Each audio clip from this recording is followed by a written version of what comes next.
stations, and they cannot function without revenue. They cannot do development without revenue. And as the CEO has said, the right laws are in place, and all we need is to be able to collect revenue effectively. So therefore, conceiving spending this huge amount at this time of the year on the motorbike schools is a step in the right direction. Since councils are the development arm of the government, timely collection of all revenues is a necessity for the interest of the state.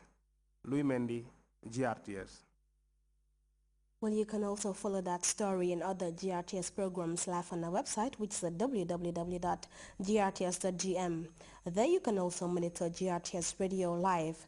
Where we go with our very first breaking news continues in just a moment.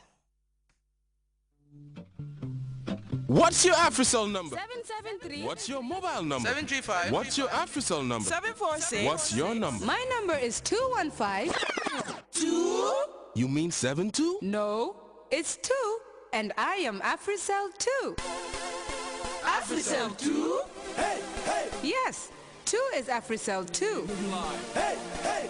AfriCell introduces the new AfriCell series, the number 2. Welcoming the number 2 to the AfriCell family.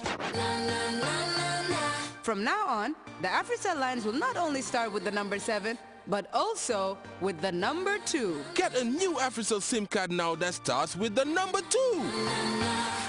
So now I can get an AfriCell number that starts with the number 2? Yes, and when you receive a call from a number starting with the number 2, it's one of the new AfriCell lines calling you. My mobile number is 2, and we are AfriCell 2! Welcome back. Former Egyptian president is clinging to life after suffering a bout of stroke that reports say left him in coma. Family and medical reports close to Hosni Mubarak say the former president was helped to survive his latest health condition through a life support machine. Mubarak's own health problems come at a time Egyptians struggle towards a new era. We have details of that story in this report.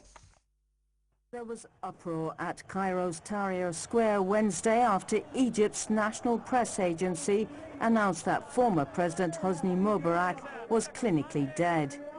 Egypt is facing a period of political chaos. We don't need anything from him or his family. We want them to leave us alone because we've had enough of them. There is only one Hosni. There are millions of people who copy him, and if we want to get rid of Hosni, we should get rid of these people. Later reports announced Hosni Mubarak is unconscious and is on life support in a military hospital in the capital, Cairo. Ever since 84-year-old Hosni Mubarak was ousted from power last year, his health has been in steady decline. He's reported to be suffering from depression, high blood pressure and other health problems. Tensions run high when Mubarak supporters and opponents meet. I came here today to say Mubarak is a great man. He fought to bring peace to Egypt. Everyone is thinking about the money he's supposed to have stolen, but they forget about his great achievements. Others say Hosni Mubarak's eventual disappearance could restore calm. If Mubarak dies, the situation is sure to calm down because the Egyptian public wanted Mubarak to be sentenced to death when he only got 25 years. According to newspaper headlines Wednesday, these are the most critical 48 hours in Egypt's history as the country waits for the results of the presidential election. The conflict in Congo's northeast region has strained relations between Kinshasa and Kigali. DR Congo blames the army mutiny led by Renegade General Bosco Ntaganda on Rwanda, allegations vehemently denied by Kigali. At a recently convened press conference, Rwandan President Paul Kagame categorically denied supporting the North Kivu army mutiny, adding that the problem is an internal Congolese crisis. We have details in this report. In Kigali on Tuesday, Rwandan President Paul Kagame told reporters that neighboring Democratic Republic of Congo should take responsibility for its own problems. Officials in the DRC have accused Rwanda of supporting and arming rebels in the east of the country, who are led by Renegade General Bosco Ntaganda. Kigali has denied the accusations. I don't manage Bosco, I have nothing to do with him. That's number one. Number two,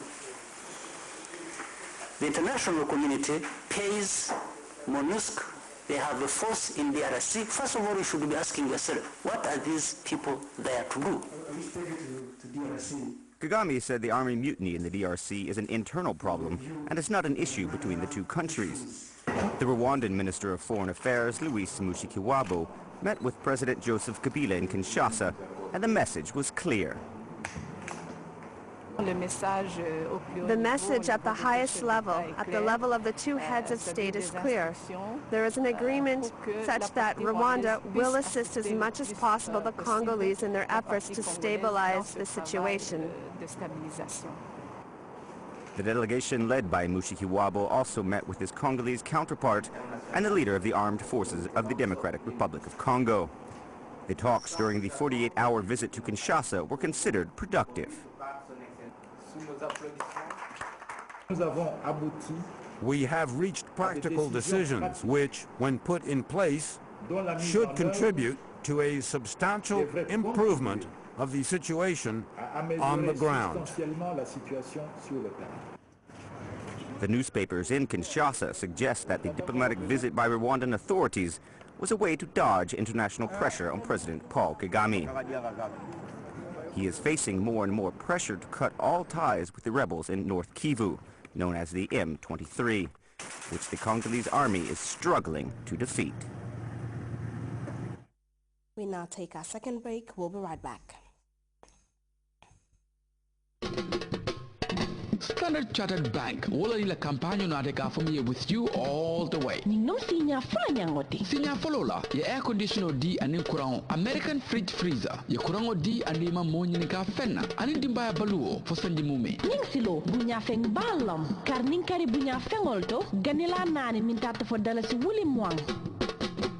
Standard Chartered. Wulam ganilati pour dimbaya mume. Sandiro ke foy jiso yela batimat wala kere ba shopping center min tata fo dalasi wuli mwang 5.5 kVA generator ani kari wora gas welo. Ikumu hadi gas welo fana. Abunya fem bambu dalasi wuli kameleti pour ka dindingo la karamojo. Ha, so dindingo la karamojo kata fo dalasi wuli kame. Alla ko do kara fa Standard Chartered Bank pour alsa nyi bunya fengol gagné. Ani yelu wali min landi. Standard Chartered, here for good. Standard Chartered. Over to sports, Real de Banjul Football Club are the champions of the National Division 1 League 2011-2012 football season. Real beat fellow Banjul outfit Young Africans 3-1 on the last day of the season to win the GFA League title. It's now 11 league titles for the City Boys, who last won the league title in 2007. Real de Banjul ended the season on top with 39 points, just a single point above closest challengers Armed Forces. Moda S. Jallo watched the climax of what has been a very tight race, and he reports. Real de Banjul came into this game knowing a win will automatically crown them champions, irrespective of what happens in the other games. But failure to collect maximum points from this game could have handed title to Armed Forces, who were simultaneously in action against Hawks at the Brikama Mini Stadium. A nervous moment for Coach Alaji Sarr and his players, who were made to wait for more than half an hour before they could finally break the deadlock.